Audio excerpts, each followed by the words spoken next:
Pai, obrigado pelo seu poder. Obrigado, Jesus, pela sua misericórdia. Que maravilha você é. Nós cremos em Ti. Senhor, nós amamos você. Agradecemos a sua presença. Poderoso Espírito Santo, nós te damos as boas-vindas. Faça do seu jeito, que as nossas vidas. Toca-nos, Senhor. Obrigado porque as correntes foram quebradas hoje. Em nome de Jesus, a maldição foi quebrada. Em nome de Jesus, obrigado pela unção do Espírito Santo. Em nome de Jesus eu oro. E todos gritaram amém. Podem se sentar. Muito obrigado, Pastor Samuel. Mais uma vez, obrigado por esta grande oportunidade. Irmã Beve e todos vocês, obrigado por esta grande oportunidade de estar aqui com vocês em Manila. É uma grande bênção e honra para mim e sempre agradeço por esta oportunidade. E agradeço ao Senhor por conhecer todos vocês, maravilhosos filipinos.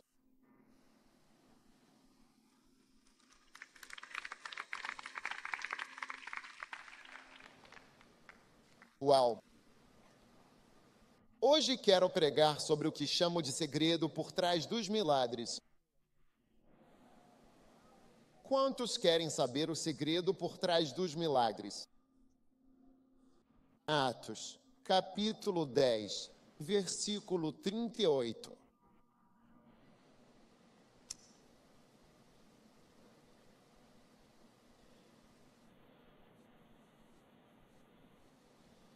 Sabe, eu gosto desse versículo porque ele tem muitas coisas. É um verso, mas é muitas coisas.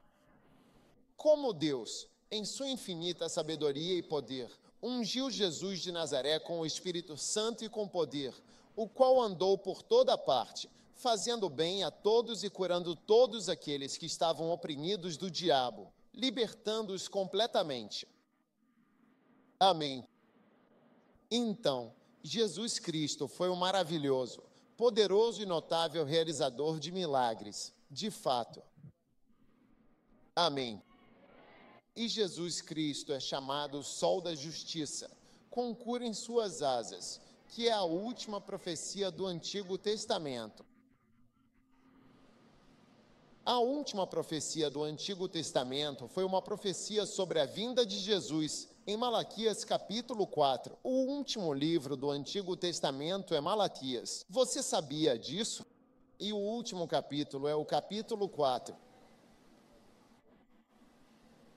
E a última e grandiosa profecia é sobre o Sol da Justiça.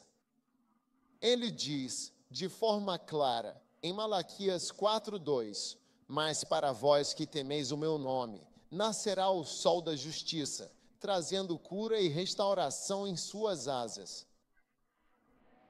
E vocês sairão e saltarão como bezerros soltos da estrebaria. Amém.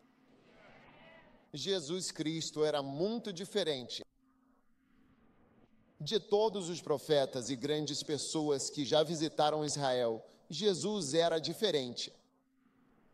Quantos jovens estão aqui hoje? Todos vocês aí em cima, vocês não são jovens. Oi. O que é ser velho em Manila? Como vocês chamam alguém de velho? Porque eu também me vejo como uma pessoa jovem. Certo. Agora, Jesus era diferente porque, de fato, todos os profetas, sabe, nenhum dos profetas realmente tinha o poder de cura em absoluto. Quero dizer, Moisés não curou ninguém, Abraão não curou ninguém, Isaac não curou ninguém, Jacó não curou ninguém, Josué não curou ninguém. Ele só matou muita gente em batalhas. Gideão não curou ninguém. Elias curou uma mulher. Eliseu também, uma pessoa. Isaías não curou ninguém. Jeremias não curou ninguém. Abacuque não curou ninguém. Daniel não curou ninguém. Nenhum deles curou ninguém. Não houve nada parecido. Você tem a impressão de que eles estavam curando o tempo todo, mas não estavam curando ninguém. Quem Moisés curou? Moisés não curou ninguém. Então houve uma profecia de que alguém viria. E a principal característica da pessoa era que ela teria cura em suas asas. Aleluia. Tá? Aleluia.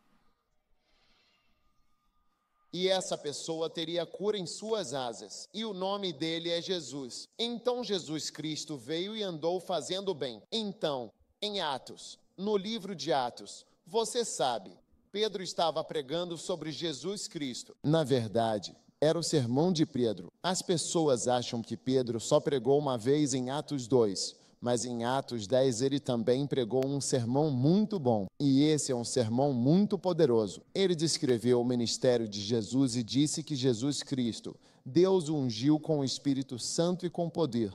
E ele andou fazendo bem e curando a todos aqueles que estavam oprimidos pelo diabo, porque Deus estava com ele. Atos 10, 38. Ok, então qual era o segredo dos milagres de Jesus? Ok, quantos aqui querem saber o segredo por trás dos milagres de Jesus? O segredo por trás dos milagres de Jesus era a unção do Espírito Santo. Por que eu digo isso? Porque antes de Jesus ser ungido, ele era uma pessoa comum. Com que idade se faz carpintaria nas Filipinas? Em Manila, você quer ser carpinteiro? Quantos anos você tem quando começa a ser aprendiz? Alguém pode me dizer? Não há carpinteiros aqui. 18, 15, 18. Ok. Então Jesus começou o seu ofício naquela época. Lembre-se de que em Jerusalém, Belém, não havia universidades. Tudo bem, Jesus começou a carpintaria por volta dos 15 ou 18 anos. A escolha da idade fica a seu critério. Então, quando ele tinha 30 anos, que foi quando Jesus começou seu ministério, ele já era um dos carpinteiros mais conhecidos de Belém. Em Nazaré, qualquer um que precisasse consertar seu guarda-roupa ou sua cama, ou precisasse de uma cama, Jesus era o melhor. Consertar seu telhado, fazer suas portas, os móveis de Jesus eram os mais bonitos. Se você passar pela beira da estrada, verá a fábrica de móveis Jesus. Uau! Mesmo que você precisasse de um caixão, Jesus tinha caixões especiais para você. Uau! Quero dizer, Jesus era um carpinteiro especialista aos 30 anos. Agora a Bíblia nos diz isso. E Jesus Cristo começou a ter cerca de 30 anos.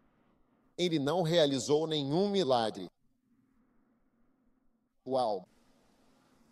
E então ele ouviu falar de João Batista. O reverendo doutor João Batista estava realizando uma convenção e uma cruzada às margens do Rio Jordão. Uau! E ele decidiu frequentar a igreja de John. Algumas pessoas são grandes demais para ir à igreja de alguém e participar. Cuidado com as pessoas que não vão à igreja.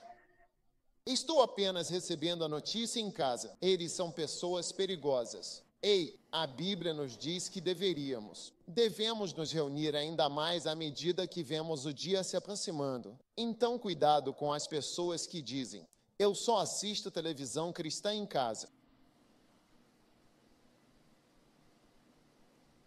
Quando chegar a hora de você se casar, então assista a televisão. A televisão vai casar você. E quando você morrer, peça para a televisão te enterrar. Agora, Jesus Cristo frequentou a igreja de João Batista. João Batista pregou poderosamente naquele dia. E ele fez um apelo, chamou todos que queriam se arrepender e se afastar dos seus pecados para virem à frente. Ei, levante a mão e venha à frente. Jesus levantou a mão e foi à frente. E João Batista estava batizando todo mundo. E assim que Jesus chegou, era Jesus. João Batista viu Jesus e soube: esse homem não pertence a este lugar. Eu não preciso batizar essa pessoa. E ele reconheceu Jesus. Disse: pare, não faça isso. Porque um dia alguém vai me perguntar como eu entrei no ministério. E eu preciso de uma referência. E eu vou dizer que foi João Batista.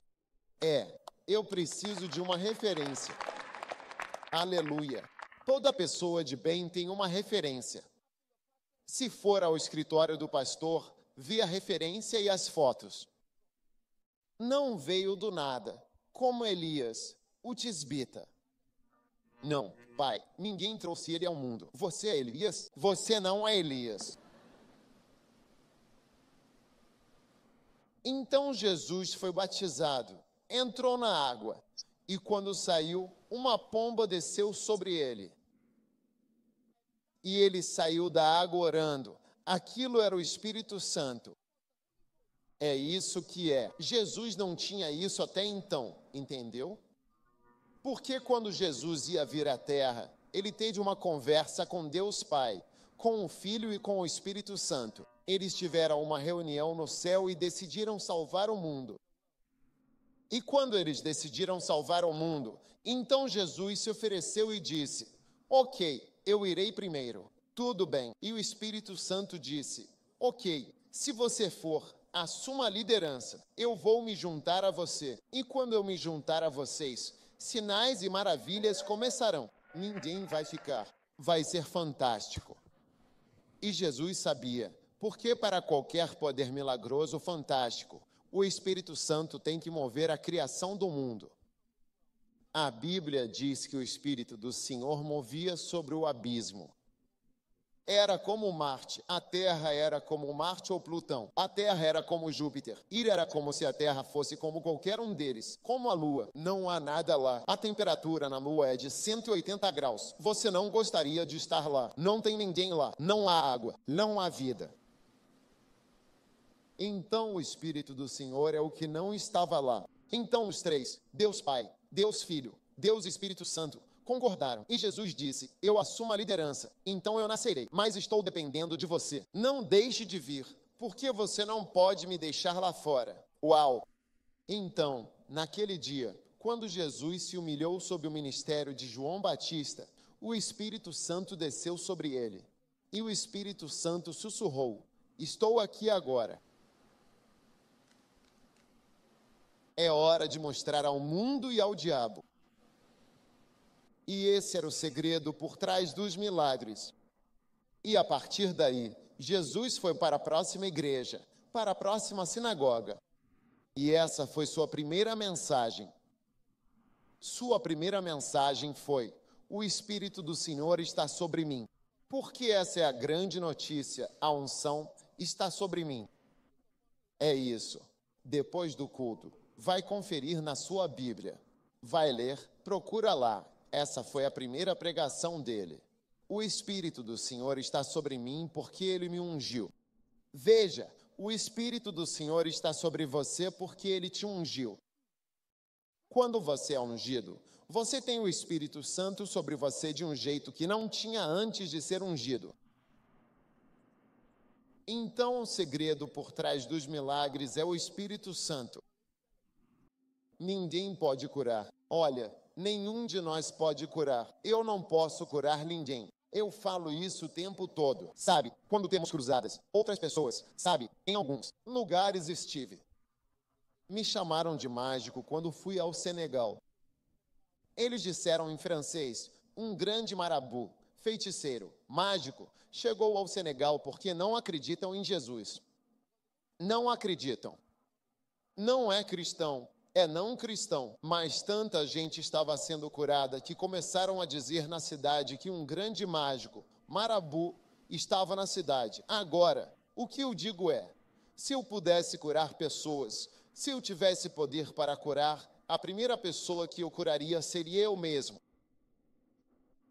Em segundo lugar, eu hospitais daria alta a todos os pacientes. Olha, eu já trabalhei em um hospital. Eu sou médico. Pessoas morrendo, pessoas sofrendo. Eu sei, eu conheço as doenças que você tem. Se você visse essas doenças, você ficaria com medo. Você ficaria apavorado de verdade. Eu iria de enfermaria em enfermaria e daria alta para todo mundo. Se eu tivesse esse poder. Eu não tenho esse poder. O que eu posso fazer é orar e confiar que o Espírito Santo toque as pessoas. E Jesus fará as suas maravilhas. Aleluia!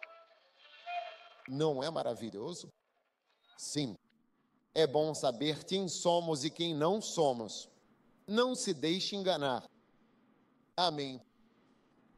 Então agora Deus deu a sua unção a Jesus. Então lembre-se de Atos, capítulo 10, versículo 38. Como Deus ungiu Jesus de Nazaré. Deus ungiu Jesus. Então não foi como se Jesus sempre tivesse sido ungido. Houve um momento em que Deus ungiu. Depois disso, ele saiu fazendo bem. Mas antes disso, ele era carpinteiro. Então o que você precisa é da unção. Diga, eu quero a unção lá em cima. Você quer a unção? Não. Quando você ouve uma boa mensagem do Senhor, o que você deve dizer? Você deve dizer amém. Isso, diga amém. André Cross tem uma música muito boa, que a igreja diga amém. Quando você ouve uma mensagem do Senhor, a resposta certa, a reação certa é amém. Agora, quantos de vocês querem essa unção sobre a sua vida? Receba a unção em nome de Jesus. Agora, eu sempre desejei a unção. Agora, por favor, abra comigo a sua Bíblia, em 2 Coríntios, no capítulo 1, o versículo 21, para que possamos meditar juntos nesta importante passagem da palavra de Deus. Aqui diz, aquele que nos confirma convosco em Cristo e nos ungiu é Deus. Aquele que te firma, assim como a nós, em Cristo e nos ungiu. Agora, o impressionante é o fato de que Deus nos ungiu. Deus ungiu muitas pessoas. Se você é um crente hoje, Deus nos ungiu. 2 Coríntios 1, 21. Agora, a questão é, por que não estamos vendo os milagres que Jesus viu? Mateus, capítulo 25. Não fique bravo quando lemos a Bíblia na igreja. É isso que devemos ler na igreja. Não pense que estamos lendo muitos versículos. Estamos lendo o que precisamos ler. Mateus 25, versículo 14. O reino dos céus é como um homem que, viajando para um país distante, chamou seus servos e lhes entregou seus bens. Jesus nos entregou seus bens. A unção. E a um deu 5 talentos, e a outro 2 talentos, e a outro 1 talento, e a cada um segundo a sua capacidade, e imediatamente partiu. O que receberá 5 talentos foi e negociou com eles. Da mesma forma, o que recebeu 2 talentos também ganhou outros 2. Mas o que recebeu 1 foi, cavou um buraco na terra e escondeu o dinheiro do seu senhor. E depois de muito tempo, o senhor daqueles servos voltou e acertou contas com eles. Amém. Agora, quando o senhor veio acertar contas com eles, todos tinham algo. Alguns usaram os talentos e outros não usaram os talentos. Quantos aqui vão usar a unção e os dons que Deus te deu? Você vai usar os seus dons? Sim, é hora de usarmos os dons. Amém. Agora, aquele que usou os 5 talentos ganhou mais 5, não é? Eu ganhei mais 5. E aquele que usou, e o Senhor disse, você foi fiel no pouco, venha, eu vou te colocar como governante. No versículo 21, aquele que recebeu 2 disse, venha, ele conseguiu mais 2. Ele disse, venha, eu vou te colocar como governante. E aquele que tinha recebido um talento veio e falou tantas coisas infelizes. Amém. Agora, uma das coisas que os cristãos não percebem é que, quando você usa o que Deus te deu, isso aumenta. Quando você usa a unção que Deus te deu, ela cresce pelo menos o dobro. Se você tem 5 talentos e usa, eles crescem para pelo menos mais 5. Se você é ungido para pregar, isso cresce para pelo menos mais 5 unidades de pregação. A marca mínima de unção é o dobro. E muitos de nós somos chamados por Deus. A Bíblia diz que Ele nos ungiu. Há pessoas aqui. Deus chamou você, mas como você não usa seu dom, ele continua pequeno. Ótimo. Então a Bíblia diz que Deus deu talentos a cada um de nós. E um dos talentos maravilhosos que Ele nos deu é o seu algo bom. E essa é a sua unção. 2 Coríntios 1:21 diz, Deus nos ungiu. Nós somos ungidos. Incrível. Alguém como você é ungido. Uau! Mas como não o usamos, tudo bem, ele não muda. Agora, o que você precisa perceber, e eu tenho boas notícias para você, é que o primeiro nível de aumento da unção em sua vida é proporcional ao que você tem. Mas a próxima promoção não é proporcional ao que você tem. Então, inicialmente, Deus irá dobrá-lo. Mas então ele diz, venha e tenha autoridade sobre 10 cidades. Não há conexão entre 5 talentos e 10 cidades. Muitas vezes, o que você começa não tem relação com o quão grande Deus vai te tornar como resultado de ser fiel com o que você usa. Então, 2 talentos se tornam 2 talentos. Depois de 2, venha e tenha 10 cidades. Às vezes as pessoas não percebem o quão grande Deus pretende te dar. Se você apenas usasse o pouco que tem, depois você nem consegue relacionar o que começou a trabalhar com as 10 cidades das quais agora está encarregado. Então, 2 se tornam mais 2. Depois disso, vira 10 cidades. Me diz, que tipo de soma é essa? Receba a unção do Senhor que está vindo sobre a sua vida e use-a em nome de Jesus. Amém. Deus nos ungiu.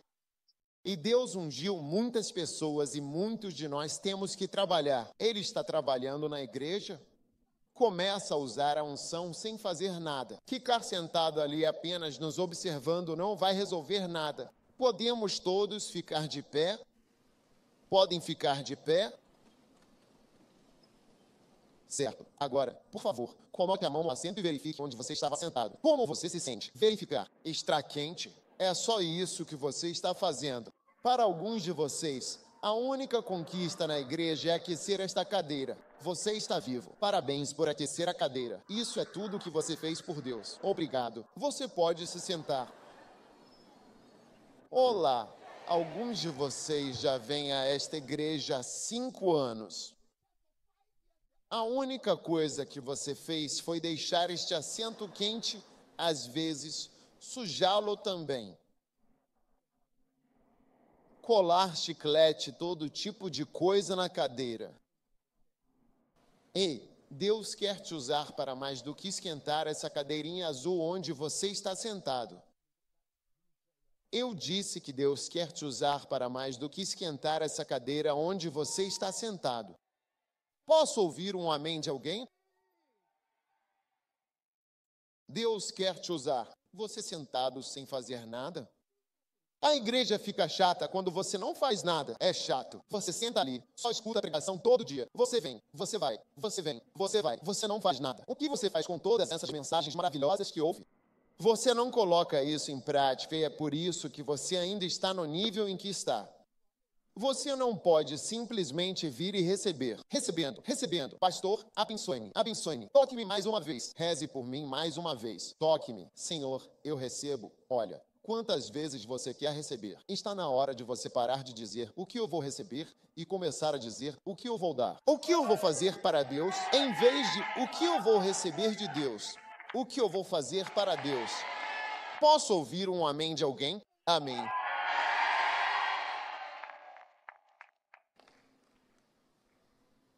O que o Senhor dos Anéis vai fazer por mim hoje? O que você vai fazer para o Senhor hoje? Pergunte ao seu vizinho. O que você vai fazer para o Senhor? O que você vai fazer hoje? Você não vem, aparece aos domingos. Pode ser um bom cristão uma vez por semana?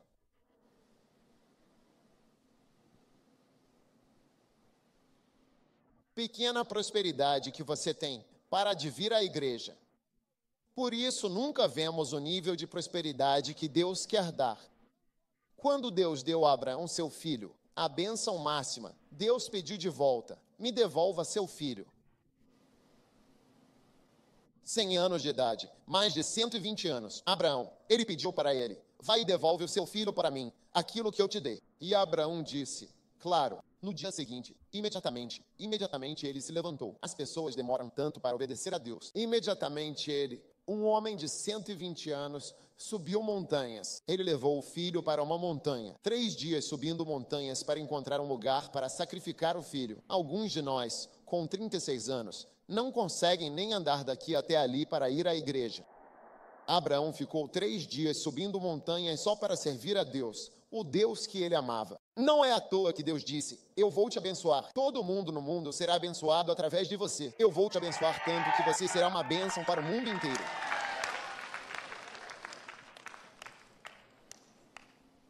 Compare-se com Abraão. Deus deu a ele e depois pediu: me devolva, me devolva o que eu te dei.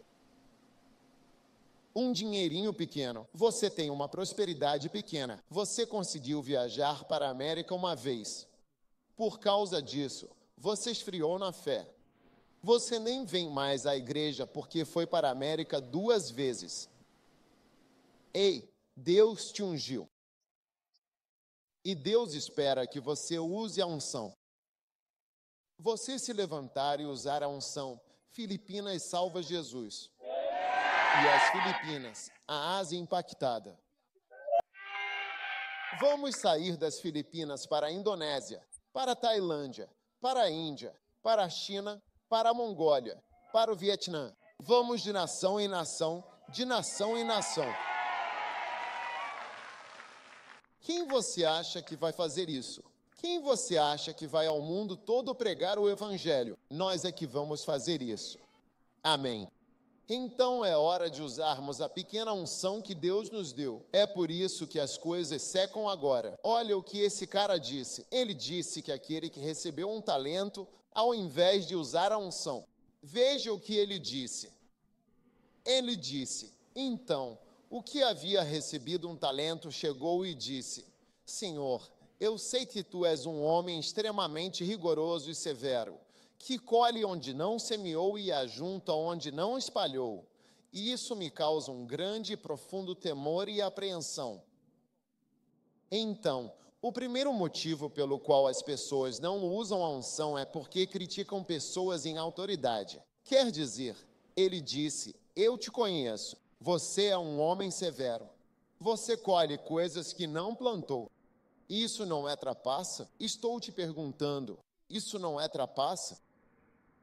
Uma das primeiras razões pelas quais as pessoas são estéreis e não fazem nada com Deus é porque estão criticando autoridades e pessoas que Deus usa para abençoá-las. Esse homem lhe deu um talento e ele disse: eu te conheço. Você é um homem difícil. Você é um homem difícil. Bons líderes duros. Eles são difíceis. Todo mundo fala duro. Salmo 63, versículo 8. Minha alma me segue com afinco. A Bíblia diz: suporte as dificuldades como um bom soldado. Então eu sei que aquele era um homem duro, colhendo onde você não plantou. Homem mau, você não plantou tomates. Você quer colher tomates? Não vou trabalhar para você. Não pode me enganar. As pessoas vão à igreja. Você acha que o pastor Samuel quer te enganar? O que? Ele vai te enganar? Oh, sim, eles querem meu dinheiro, eles querem isso, eles querem fazer aquilo, eles querem que eu trabalhe de graça. Eles estão usando você. Usando você. Você é a pessoa certa? Pergunte ao seu vizinho. Pergunte ao seu vizinho. Foi você quem disse que o pastor quer te usar? Quem disse isso? Está nesta sessão? Está lá em cima. Eu ouvi a pessoa que disse que está lá em cima. Você quer me usar e quer me enganar. Qualquer um que acha que Deus quer te enganar, te usar, tirar algo de você de graça. Peça demissão agora. Simplesmente peça demissão e vá trabalhar para o diabo. Sim, se é isso que você quer, não trabalhe para o diabo, mas não fique aqui criticando. Eu conheço você. Você é um homem duro, colhendo onde não semeou. Então ele disse o segundo motivo. Sim, olha, se você critica Benin, como você vai trabalhar na cura e na unção? Se você critica Teterine Kuan, eu vim à sua igreja. Eu prego algumas vezes, oro por você. Me criticar? Quero dizer, o que você vai ganhar com isso? Como é que você vai conseguir? Por que você não prega nem 1/10 do que eu prego? Você critica seu pastor, convive 30 anos. Mesmas pessoas têm algo a dizer 30 anos. Você sabe difícil falar mesmas pessoas sempre? Não, eu estou te perguntando. Você sabe como é difícil falar com as mesmas pessoas o tempo todo? Pessoas que te ouvem o tempo todo? Ele está aqui pregando para você há 30 bons anos. Por que você não faz 100 vezes o que ele fez antes de falar?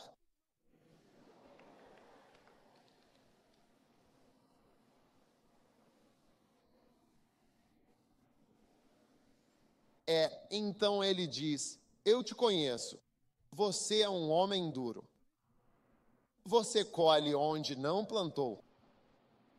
Você nunca vai desfrutar de certas unções quando as critica. Você nunca tem uma igreja grande como esta. Se você falar sobre seu pastor ou qualquer pastor, por falar nisso, deixe cada pastor fazer o que está fazendo e ore apenas por você mesmo, ok? Ok, Deus pode nos matar a qualquer momento. Ele não nos quer mais. Ele simplesmente mata uma tentativa. Não há dificuldade com o Senhor. Se Ele não gosta de nós, não somos. Ele não está feliz conosco e nos remove. Deixe cada servo nas mãos do seu Senhor. O Senhor dele sabe como lidar com seus servos. Posso ouvir um amém de alguém? Então, a segunda coisa que ele disse foi, eu tive medo e me escondi. Leia, ele diz, eu tive medo, então me odiei. O medo é a razão pela qual muitas pessoas não servem a Deus. A maioria de nós não serve ao Senhor por causa do medo. Eu quase não me tornei pastor por causa do medo. Quando decidi começar uma igreja, falei para o meu assistente, por que a gente não começa uma igreja? Sabe? E ele disse, vamos bem longe da cidade e começamos a igreja. Assim, se não der certo, ninguém vai ver que a igreja não funcionou. Sim, o medo faz com que a gente não ande na unção. Muitos pastores deveriam estar orando pelos enfermos, mas o medo? E se você passar vergonha? E se ninguém for curado? Veja, pregar é diferente de orar pelos enfermos. Na pregação, unção não esteja. Você pode gritar um pouco mais alto e as pessoas vão achar que você está ungido. Mas quando a gente ora pelos enfermos, você não pode fazer nada a respeito. Ou as pessoas são curadas ou não são curadas. O medo é o motivo. E todo espírito de medo está quebrado. Em nome de Jesus. Ir por todo mundo. O medo manteve a igreja dentro de casa. E se a gente morrer? As pessoas perguntam, quando você vai para a África, a água é segura? Pode beber? A gente pode beber a água? A gente pode comer a comida? É seguro? Tem segurança? Somos isso? Olhem esses gatos assustadores.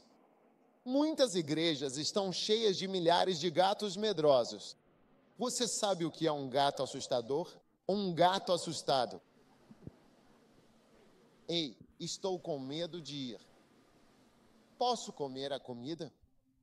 O que eles comem? Posso beber a água? É seguro? Ouvi dizer que há algo sobre isso. Ei,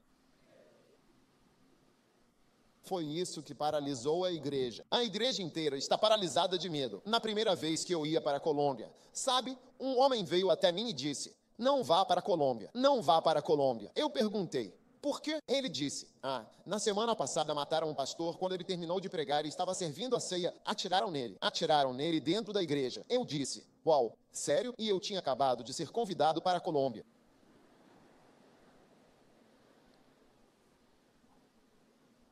Quando ele me contou, eu disse: sério?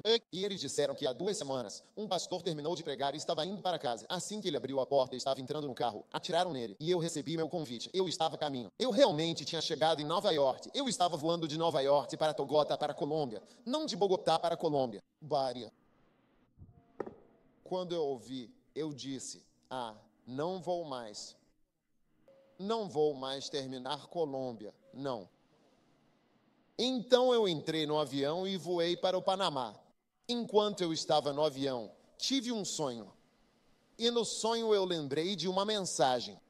E era sobre um homem rico que fazia parte do conselho da igreja. E a igreja queria expandir. E o homem rico disse: não, não vamos expandir essa igreja.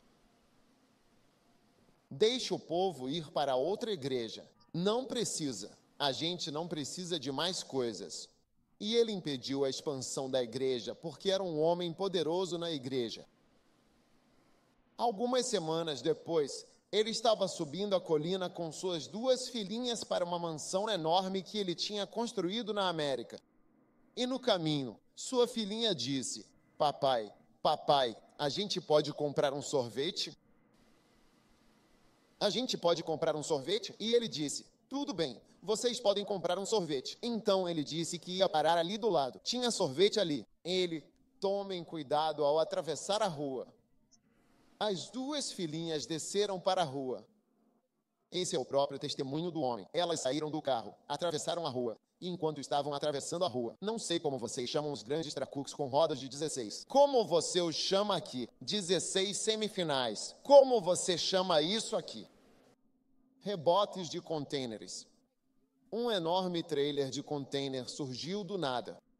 Este é o próprio homem realmente dizendo que um americano pegou seus filhos e os esmagou. Muito.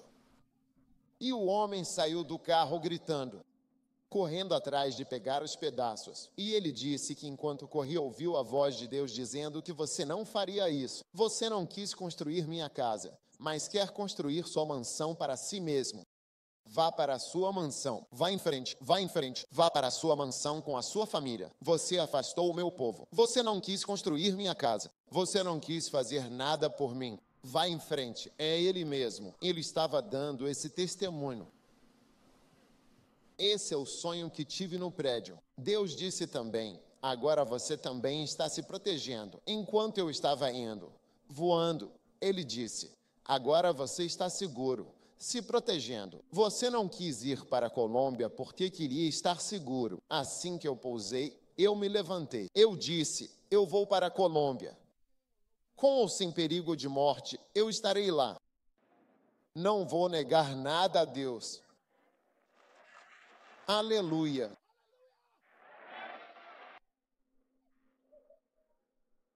Assim que cheguei no Panamá, meu amigo apareceu e me entregou ele. Ele estava me mostrando fotos. Ele disse: por favor, venha, nós realmente precisamos de você. Eu disse: eu estou indo. Não precisa me mostrar fotos. Eu estou indo. Você não precisa me pedir 2 vezes. Eu vou estar lá. Eu vou estar lá. 2 dias depois, eu estava em um voo para a Colômbia. Assim que cheguei na Colômbia, às portas do avião, havia soldados com metralhadoras. Quem eles procuram? Odds, não sei como dizem isso em espanhol. Assustei-me. Eu disse: é isso, estou morto. Estou morto.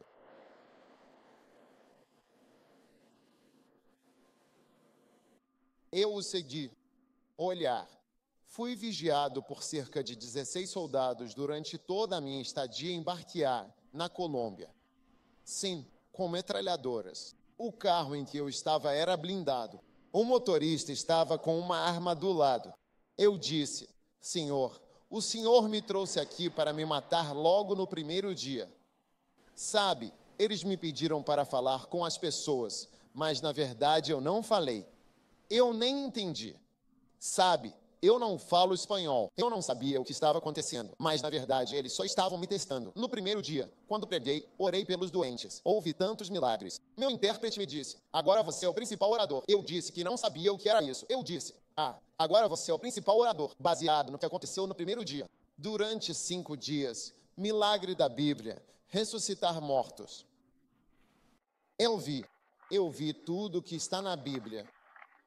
Eu vi isso na Colômbia, e o medo estava prestes a me impedir de fazer isso. Os maiores milagres que já vi. Sim, noite após noite, cego, em cadeira de rodas. O palco inteiro estava cheio de cadeiras de rodas. Então, um dia, uma senhora morreu, seu filho morto. Ela trouxe seu filho morto para a cruzada. A criança morta. A criança voltou à vida e subiu ao palco. Meu filho está vivo. No dia seguinte, quando cheguei à cruzada, eles trouxeram mais pessoas mortas da cidade para eu ressuscitar. Ei, eu me tornei uma estrela. Eu não conseguia acreditar no que via. Ambulâncias estavam enfileiradas. Havia mais ambulâncias do que carros. A cidade inteira estava lá. E foi a maior colheita de milagres que já vi naquela época. Mas veja, o medo quase me impediu de experimentar tudo que Deus tinha me chamado para fazer. Eu estava com medo e me escondi. Eu estava com medo e me escondi. Eu estava com tanto medo que me escondi. Alguns de nós estão se escondendo. O medo está nos afastando do nosso chamado. O medo está te afastando da unção, do que Deus te chamou para fazer e da vontade dele para nossas vidas. A igreja toda está se encolhendo de medo. Eles não vão mais a lugar nenhum. Você pede para eles irem. Eles dizem: não, não. Ir para onde? Deixa outra pessoa ir. Eu estou prosperando. Estou comprando um carro novo. Estou fazendo um financiamento. Estou me endividando. Se a unção atuar vida, rompa medo. Não importa orar pelos doentes. E ninguém é curado. Embora, pela graça de Deus, eu nunca tenha visto isso acontecer. Eu não me importo. Quem sou eu? Não tem nada de especial em mim. Oro para que você seja curado. Você não é curado. Não, eu não sou a causa de nada. Eu orei por você. O Espírito Santo é o Espírito Santo. É isso. Onde fui orar pelos doentes, vi pastores no palco, com olhos críticos. Alguns não acreditam em nada. Mais do que qualquer outro grupo, pastores, você os vê sentados atrás de mim no palco das cruzadas, sentados ali torcendo para que não aconteça nenhum milagre. E à medida que os milagres acontecem, eles ficam impressionados, eles ficam boquiabertos. Sim, já fui a muitas cruzadas, já vi muitas coisas. Eu tinha medo de me odiar. A partir de hoje, você vai parar de esconder seus dons e parar de esconder de Deus. A partir de hoje, parem de esconder seus dons e parem de esconder faculdade. Amém. Diga. Você deve aprender a dizer amém. Que a igreja diga amém. Prefeito, talvez seu coral devesse cantar essa música e toda a igreja aprenderia a dizer amém. É uma música muito bonita. Que a igreja diga amém. Aleluia.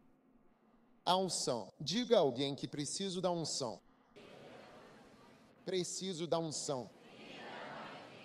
Então o jovem, o homem que recebeu um talento, não posso usar um talento só. Uma das razões pelas quais escondemos a unção é porque achamos que é pequena demais ou alguém foi curado de dor de cabeça. O que é uma dor de cabeça? Dor de cabeça não é doença.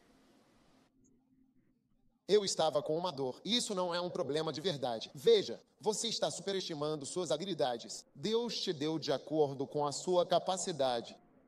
Ele te deu para curar dor de cabeça. Se for fiel, vai dobrar e se tornar ainda mais. Isso não é milagre. As pessoas riam, dizendo que não era. Ao ver milagres, fico impressionado. Lembro rindo. Se tem medo de rirem, não verá o poder de Deus. É hora de se levantar e servir ao Senhor. Convoco os jovens igreja. É hora de você se levantar, servir a Deus e seguir o chamado de Deus. Torne-se como seu pastor. Siga-o, ele é o melhor exemplo que você tem. Alguém que deixou seu país, saiu quando era um jovem de 20 e poucos anos e veio para cá. Siga esse exemplo. Se você tem alguma coisa, quer alguma coisa para seguir e fazer a obra de Deus e parar de se esconder. Se ele tivesse escondido seus talentos, se você tivesse dito, tenho medo das Filipinas, se ele tivesse dito, estou me escondendo na América, agora ele estará vendendo carros na América. Você o vê vendendo carros. É isso aí. Te dou isso por 42 mil. É só isso que ele estaria fazendo na América hoje. E toda essa igreja não existiria. Nenhum de vocês estaria aqui. Todos vocês estariam perdidos.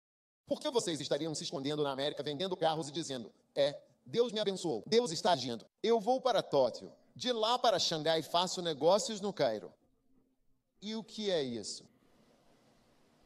O que é isso? Você se escondeu. Você escondeu seu domingo. Você chama ganhar dinheiro de obra de Deus? Ganhar dinheiro não é obra de Deus. Trabalhar para Deus é ganhar almas e pregar a palavra de Deus. Eu disse que trabalhar para Deus é pregar a palavra de Deus e ganhar almas. Deus está chamando muitas pessoas para fazer esse trabalho. Então, não se superestime. Quando comecei a pregar, minha igreja era pequena que organizar em círculo.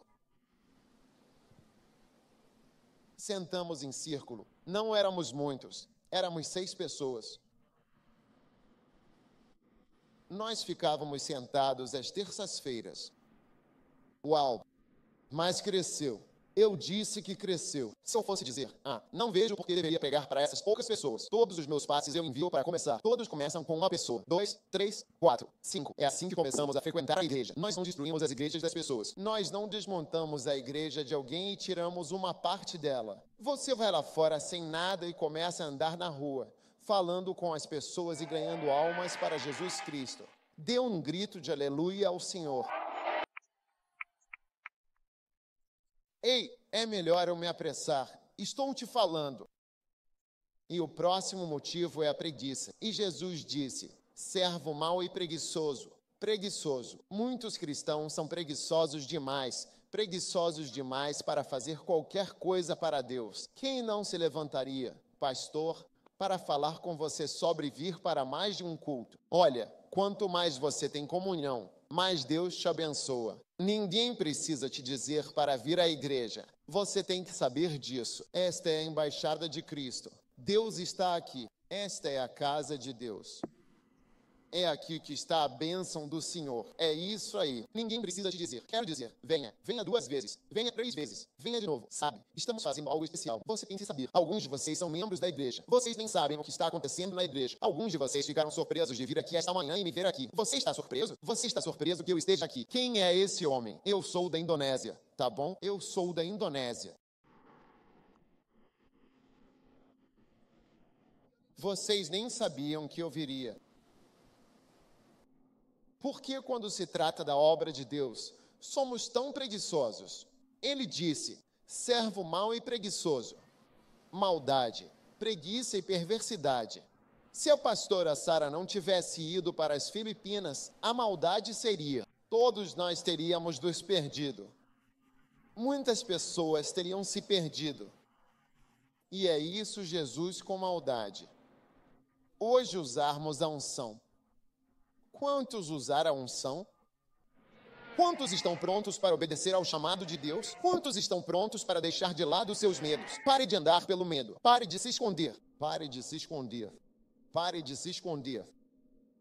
Uau! Sabe, uma vez Deus me enviou para ir para a Nigéria. Eu disse, Nigéria, Senhor, estou com medo. Ele disse, vá para a Nigéria. Eu disse, eu vou. Eu sempre me lembro da Colômbia e digo, Senhor, eu vou. Foi na Nigéria que vi as maiores cruzadas. Sim, bom, ouvi tantas coisas. mas dizendo, eu vou. As pessoas ficaram impressionadas que estávamos lá. Ajudamos em campanhas, as maiores, as mais poderosas. Ah, sim, o medo está te segurando. Quando eu fui escrever um livro, Satanás me disse, você? Ninguém vai ler seu livro. Quem vai ler esse livro hoje? Pela graça de Deus, milhões de livros. Línguas diferentes, em todo lugar. Eu encontro pessoas o tempo todo. Uma das principais coisas no meu ministério são os livros. Fiz com que as pessoas me convidassem só por causa dos livros. Incrível. Ao escrever, Satanás, você é Kenneth Hagin. Ninguém jamais lerá seu livro de Gana. Mas hoje é uma das coisas principais. Então não deixe que Satanás o impeça. Deus chamou você. Salmo 63, versículo. Ele disse, minha alma segue tinha depois. Você. Duro. Se Deus te chamou, siga a vontade dele. Difícil. Esteja atento, insista, não deixe nada para trás. Deus vai te abençoar enquanto você o serve. Deus vai dobrar a unção sobre a sua vida enquanto você o segue e faz a vontade dele. Fiquem de pé, todos.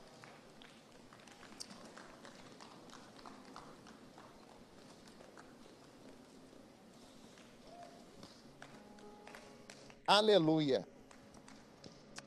Você está feliz por ter vindo à igreja hoje? Você vai usar a unção que Deus te deu? Tem certeza que vai usar a unção que Deus te deu? Se você não usar a unção que Deus lhe deu, um dia Jesus dirá, servos inúteis, inútil. Você é perverso e inútil. Não lucrativo significa que você é inútil. Eu não preciso de você. Isso nunca será dito sobre você. Em nome de Jesus. Em nome de Jesus. Levante a mão e diga, serei útil. Estou superando meus medos. Vou servir ao Senhor de todo o meu coração. Em nome de Jesus. Vou usar a unção. Vou usar a graça. Vou usar o poder que Deus me deu. Levante a mão e diga, eu sou ungido. Eu sou ungido porque o Espírito Santo está sobre mim. Levante a mão e diga, obrigado, Jesus. Agradeça a Deus agora mesmo pela unção do Espírito Santo sobre a sua vida. Pai, obrigado. Obrigado, Amélia. Obrigado por nos chamar. Obrigado por nos dar tantos dons, tantos talentos. Obrigado pelo pouco que o Senhor colocou em nossas mãos. Somos gratos. Jesus, essa é uma grande oportunidade que o Senhor nos deu para te servir. Obrigado pelos talentos, pelas pequenas coisas que o Senhor nos deu. Obrigado porque o Senhor dobra isso toda vez que usamos. Obrigado por multiplicar nossa autoridade à medida que usamos os teus dons. Nós te louvamos e te agradecemos, Senhor. Ele é um Jesus que cura, um Jesus de cura, um Jesus de restauração.